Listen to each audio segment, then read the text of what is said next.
ခေါင်းငုတ်အားလုံးပဲမင်္ဂလာပါဗျာဒီနေ့ကတော့ကျွန်တော်တို့နေပြည်တော်မှာလေလို့ပတ်လို့ကောင်းတဲ့နေရာနှစ်ခုရှိပါတယ်အဲ့ဒါတော့လေခွင်းတောင်နဲ့စင်ပြူတောင်ပဲဖြစ်ပါတယ်လေခွင်းတောင်ကနေစင်ပြူတောင်ကိုသွားတာတော့ကျွန်တော်တို့ကားဆိုင်ကယ်လုံးနဲ့ပဲသွားလို့ရပါတယ်ဒါပေမဲ့အခုကတော့ပထမဆုံးချိန်ဒီလမ်းကြောင်းကနေသွားကြည့်မှာပဲဖြစ်ပါတယ်ခင်ဗျာအခုစထွက်မဲ့နေရာကတော့လေခွင်းတောင်ကနေပဲဖြစ်ပါတယ်ဒါကျွန်တော်လေခွင်းတောင်ပြန်ချီကဘာဆိုင်လဲပေါင်းလောင်းမင်းသားဆိုင်ကနေစပြီးတော့ထွက်မှာပဲဖြစ်ပါတယ်ခင်ဗျာဒါတော့ကျွန်တော်တို့ရဲ့ပစ္စည်းတွေပြည်စုံနဲ့သွားမှာပဲဖြစ်ပါတယ်ဟိုဘက်မှာ speed boat ကြီးကတော့ရှိနေပါပြီ speed boat နဲ့သွားတော့မှာပဲဖြစ်ပါတယ်ကျွန်တော်လည်းရေကြောက်လို့လိုက်ချက်ကဝင်ကဲခ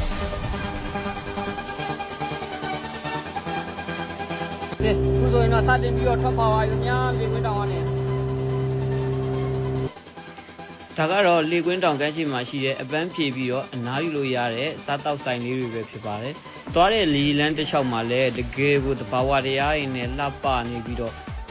ဘုံမှာမြင်တွေ့နေရတော့ကျွန်တော်တို့သွားမဲ့စင်ပြူတောင်ပဲဖြစ်ပါတယ်။အခုလိုလန်းတစ်လျှောက်မှာအခုလိုတရားလေးတွေအောက်ကနေလည်းငုံဝင်ရပါတယ်။ဓပုံလေးရိုင်းလည်းရမ်းကိုလှပါတယ်။လမ်းမှာစောင်းခုံငှက်တွေကိုလည်းတွေ့ရပါတယ်။ speed boat စီးရတဲ့အရာသာလည်းရမ်းကိုမိုက်ပါတယ်လေလေးတွေတဖြူဖြူနဲ့တဘာဝတရားကြီးဘယ်ဘက်ကြည့်လိုက်ညာဘက်ကြည့်လိုက်နေပေါ့နော်အခုဆိုရင်တော့စင်ပြူတောင်ကိုရောက်ပါတော့မှာခင်ဗျာစင်ပြူတောင်ရောက်ခဏနေတော့ဒီလိုတဘာဝတရားနဲ့လှပနေတဲ့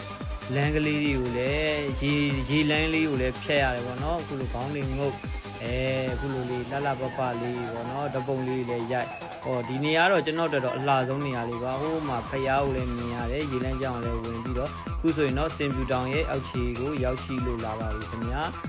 တစ်ပင်ကြီးတွေကလည်းတကယ်ကိုရှေးတစ်ပင်နဲ့တွေ့ပြီးတော့စက်ချင်းမြောက်တွေကိုစပြီးတော့တွေ့ပါပြီခင်ဗျာတက်ပါပြီကျွန်တော်တို့ဖွဲ့ပြီးမောဟိုက်သွားနေပဲစတင်ပြီးတော့တက်လို့လာပါပြီခင်ဗျာတောင်တလန်းတစ်လျှောက်မှာလည်းတကယ်ကိုတာယာပြီးတော့တိတ်ရိတ်တွေနဲ့အေးမြနေပြီးတော့အပင်တွေလည်းအစုံတွေ့ရှိရတာပဲဖြစ်ပါတယ်ကျုံးပင်တွေဆိုရင်လည်းတစ်လုံးနဲတာကြီးတွေမဟုတ်ပါဘူးခင်ဗျာအပေါ်စီးကနေကြည့်လိုက်တဲ့အခါမှာဆိုလည်းရေပြင်းရဲ့စိုက်ခင်းတွေရဲ့နဲ့အရန်ကိုသဘောကျစရာကောင်းတဲ့ရှူခင်းလေးတွေပဲဖြစ်ပါတယ်ဒါကတော့မြောက်လေးတွေအေးတောက်ချင်လို့ပါဒီကမြောက်တွေက variety လို့ပါလို့လေသူတို့တောက်တတ်ပါတယ်ခင်ဗျာမြောက်စာရည်လည်းဒီမှာကျွေးလို့ရပါတယ်ဒီမှာဖျားလာရင်မြောက်စာကျွေးကုသလည်းရပါတယ်ဒါကတော့ဖျားပေါ်ကနေမြင်ရတဲ့ရှူခင်းလေးပါခင်ဗျာဒီပေါ်ဒါတော့ဒီစင်ပြူတောင်ရဲ့ထိတ်ဆုံးနေရာပေါ့ခင်ဗျာဟိုးမှာမြစ်စုံတဲ့နေရာကိုလည်းတွေ့ရတာပဲဖြစ်ပါတယ်စင်ပြူတောင်ရဲ့ဖျားစီဒီလေးလည်းဖြစ်ပါတယ်ခင်ဗျာ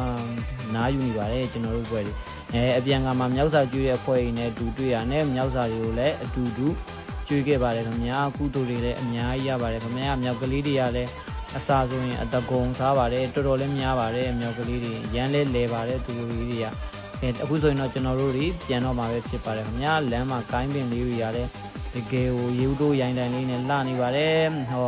ဒီနေရာလေးကလည်းတကယ်ကိုလိုင်းပေါ်မှာနာမည်ကြီးနေတဲ့နေရာလေးပဲဖြစ်ပါတယ်ခင်ဗျာ speed boat စီးရတဲ့အချိန်တွေနဲ့ကတော့အသွားအိုကတော့နွားကြီးခွက်ကြော်လောက်တာစီးရပြီးတော့အပြန်ကမှာတော့တနာရီနီးပါးလောက်စီးရပါတယ်ဘာဖြစ်လို့လဲဆိုတော့အပြန်ကကျွန်တော်တို့ရေဆောင်တက်ရတာဖြစ်တဲ့အတွက်ကြောင့်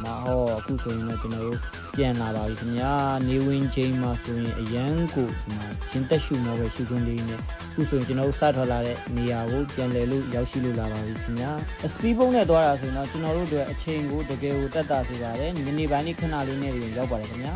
ခုလိုအချိန်တိုအတွင်းမှာ relax ဖြစ်စီမဲ့ခရီးတူလေးကိုထွက်ဖို့အတွက်ဆိုရင်တော့ကျွန်တော်တို့ရဲ့ speed boat ဆရာကြီးကိုဆက်သွယ်လို့ရပါတယ်ခင်ဗျာတကယ်ကိုစိတ်ချရပါတယ်ခင်ဗျာ